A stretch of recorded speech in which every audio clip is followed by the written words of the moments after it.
This is a clip from the Cannon podcast. To hear the full episode and get access to exclusive benefits, head over to patreon.com/thecannonpod and sign up for just £3 a month. There was a profile once upon a time that didn't quite work out. Somehow and somewhere Mikel Arteta transformed him into a fan's favourite. We're talking number 34, Granit Xhaka, who could be and maybe is on his way out of the Emirates Stadium. It looks like he has agreed a deal worth, I believe, £21 million to buy Leverkusen, which is, I think, a pretty impressive deal. So fair play to Arsenal on that behalf. But with Xhaka on his way out, lads, we need to now talk about it. How are we actually going to replace him? Is it as simple as sign Declan Rice, play him in that position? Is it find someone else on the team? Is it a youngster? Is it Kai Havertz? Can Havertz play as a number 8 role and play a more advanced role in that path? George, what do you think is the best way that Arsenal can do to replace Granit Xhaka? Well, one thing that I want to say is I don't think Edu gets the praise, and we'll come on to Edu a little bit later, but, that deal's phenomenal, mate. Like, that is the third highest deal in Leverkusen's history. That's not a small feat, okay? And I think a lot of people will look and equate the talent of what they saw last season and say, oh, it deserved more. Guys, he's, 31, approaching 32? Like, this is among one of the highest transfer fees for a player of that age, not just in the Bundesliga, not just in Leverkusen, but generally. I think there's only 5 or 6 players over the age of 31 that have commanded higher fees. And so I just think that when you look at how do we replace Granit Xhaka, perennially underrated, perennially underappreciated, and constantly marred by one horrible situation. That's one thing I'll say about Granit Xhaka.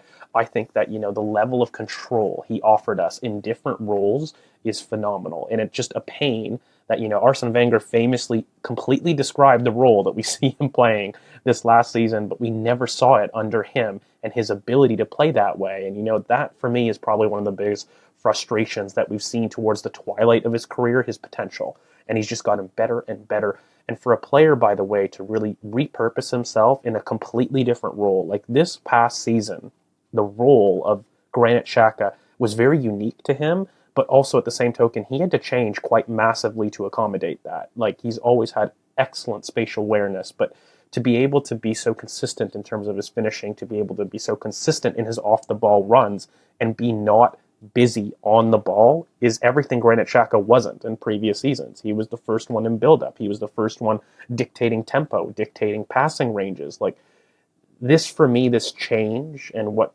Xhaka offers in terms of a versatility and availability context is massive. I don't think it's as simple as replacing a player.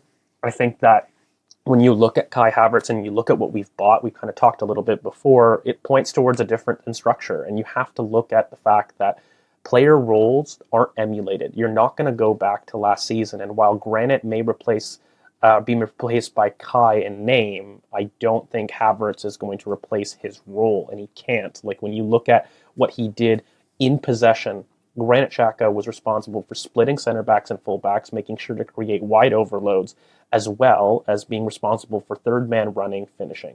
That's what his responsibility was in possession. Out of possession, he was responsible for defending in a mid-block. He was responsible for consistently offering a press and also being a second ball rover. Those are very different responsibilities out of possession compared to in possession. And, while Kai Havertz might represent improvements in terms of one aspect, which is the in possession responsibilities, he does not offer an upgrade or even an equivalence in the off-the-ball responsibilities. And so therefore that means to me, it's not a simple switch like for like. Can Declan Rice do some of those roles? Yeah, sure. I don't agree he can do the off-the-ball running, though. Like, a lot of people that put Declan Rice in this high 8 talk about him carrying to a certain degree. Guys, Granit Xhaka didn't carry it into the final third. That's a very different role. So when you talk about that, and you're talking about that responsibility, you can't have two people doing the same role. That was Martin Odegaard's role last season, and I would much rather him be responsible for dictating that tempo of the attack than I would Declan even. So I just think that we're seeing a different construction on the midfield. Again, I go back to my 3-4-3 diamond prediction. I could be totally wrong, but I just feel that is the best way to maximize Kai Havertz at the tip of a diamond in that second striker role. And I do feel that the next midfielder that we sign, which all signs point towards a 6-8, is to facilitate the inclusion of Kai and Odegaard playing together. And I think the only way you can do that is not just Declan Rice on his own. There needs to be an additional midfield presence that gives those two the platform to be free. And I also don't ignore the possibility of, Martin Odegaard potentially changing roles into the left central midfield, next to a runner like Martinelli. I really think that's an underutilized potential. We saw glimpses of it in terms of his first time pass. I think it was against Leeds. I just think when you look at Martin Odegaard, his best complement is a runner winger.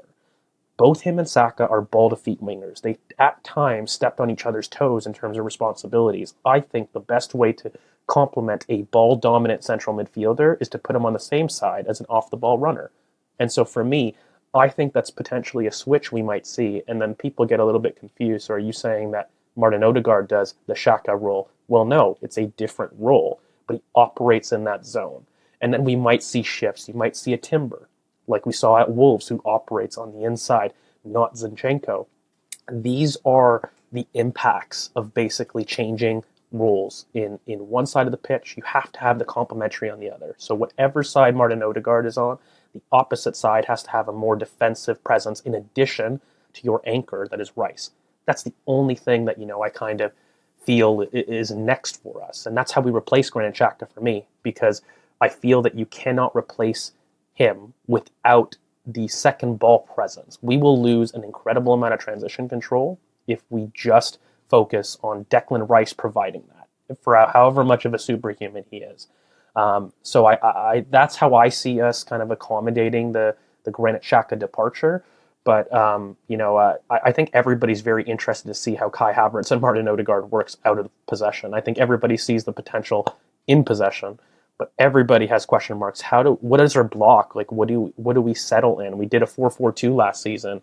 Is next season going to be maybe more a 4-5-1 to accommodate all of these midfielders? Like, you're adding another offensive midfielder who isn't going to defend in a pivot, and who arguably, you might say, between Jesus, Odegaard, and Kai Havertz, all three would prefer to lead the press, arguably. So one person has to lose out. Like, you can't have all three leading the press. So something's going to have to give. Mm-hmm. Opening day of next season, Alex, what do you think is going to be the Arsenal midfield three? In terms of roles, it could be different, but in terms of the starting 11, 4-3-3 on paper, for your normal fan, who's playing as a midfield? Is it Partey? Is it Declan Rice, if we've signed him? Hopefully we have signed him. Is it Kai Havertz, Martin Odegaard? What is your Arsenal midfield three at the start of the season? Who are we playing? Opening day? It's a home game. Is it Forest, I believe? Forest? Yeah, it's a bottom, in quotes, bottom half Premier League team. I'll just double check.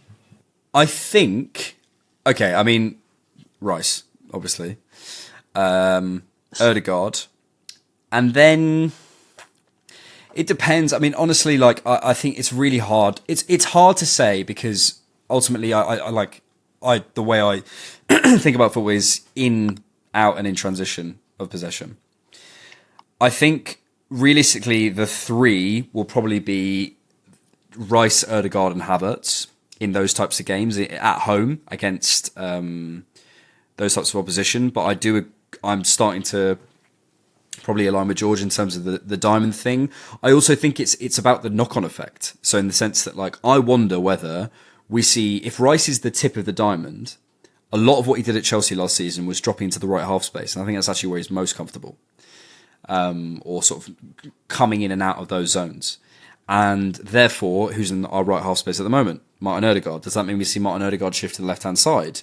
I think we might see that, because I think if we have, as George mentioned, someone who likes touching the ball, likes to be on the ball with a Martinelli, I think that could be a really nice combination. I wonder how. I think one of the biggest things we're going to try and do next season is get Saka and Martinelli closer to goal, and I think Rice and Havertz both facilitate that a lot, because I think both of them will be stepping into lanes 4 and 2. A lot more, and I think Rice will drift out to the far hand side. I think Odegaard will drift out to the far hand side. On both sides, we could see that. And I think Jesus will be sort of the filler, another filler in as well, who could drift out to the far hand side as well. But in terms of putting my proverbial hat in the ring, or whatever, I was going to use another analogy, but you know what I was going to say. I would say Rice, Havertz, and Odegaard. Purely because I think it's a bottom half Premier League team. I think in other games, I imagine we might see let's say, Partey pivot and Rice in the left 8. with an Odegaard, maybe, you know, an away game against a tough opposition.